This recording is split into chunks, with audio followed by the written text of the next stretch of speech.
Gazipur city কর্পোরেশনের বিভিন্ন এলাকায় ম্যানহোলের ঢাকনা না থাকায় প্রতিনিয়ত ঘটছে ছোট বড় দুর্ঘটনা।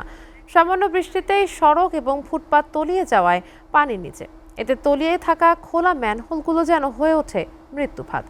রবিবার ভোগড়া বাইপাস এলাকায় ম্যানহোলে পড়ে প্রাণ হারিয়েছেন এক হতভাগ্য নারী।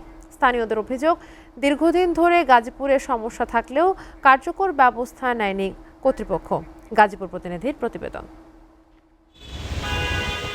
গেল রোববারের ভারী বৃষ্টিতে গাজীপুরের ভোগড়া বাইপাস এলাকায় মহাসড়কের পাশে সড়ক ও ফুটপাত তলিয়ে যায়। তখন ফুটপাত দিয়ে হেঁটে যাওয়ার সময় পানির নিচে থাকা ঢাকনাবিহীন ম্যানহোলে পড়ে নিখোঁজ হন নাজমা খাতুন। খবর পেয়ে ভোগড়া মডার্ন ফায়ার সার্ভিসের কর্মীরা আধা কিলোমিটার দূর থেকে তার মরদেহ উদ্ধার করে।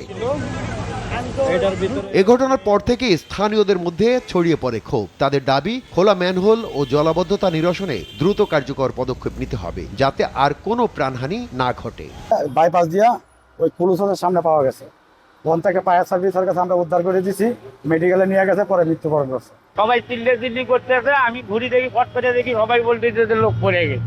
কালকে হঠাৎ করে লোকজন দেখি দৌড়াদৌড়ি করে আসতেছে, পরে জিজ্ঞাসা করলাম যে ভাই দৌড় পান কে গিয়েছে, কয়েকটা মহিলা পড়ছে, ড্রেনে পড়ছে। রাস্তাঘাটে যাওয়া আসি সমস্যা হয়, যাওয়া যায় না, আসা যায় না, মানুষ পরে যায় জায়গায় জায়গায়।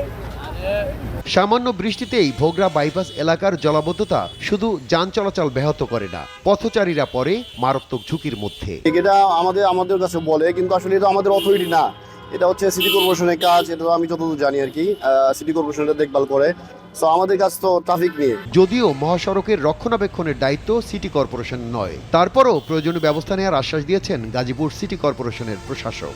চেষ্টা করি, কিন্তু আসলে এই রোডসের কোনো কাজই আমাদের না, তারপরও আমরা করতেছি। যেমন এখন যে মাস্টার ড্রেনটা করতেছি, এই ড্রেনটা যদি রোডস বড় করে দিত, তাহলে হয়তো বা আমরা এই টাকাটা অন্য জায়গায় আরও একটা দুইটা রাস্তা বা অন্য কাজ আমরা আমাদের নাগরিকদের জন্য করতে পারতাম।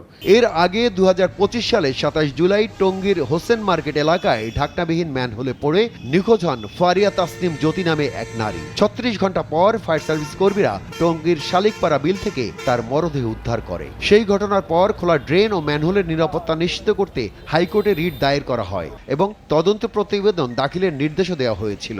তবে 1 বছর পেরিয়ে গেলেও দৃশ্যমান কোনো ব্যবস্থা না নেয়ায় আবারও ঘটেছে প্রাণহানির ঘটনা। খন্দকার দেলোয়ার জালালি, SATV নিউজ ডেস্ক।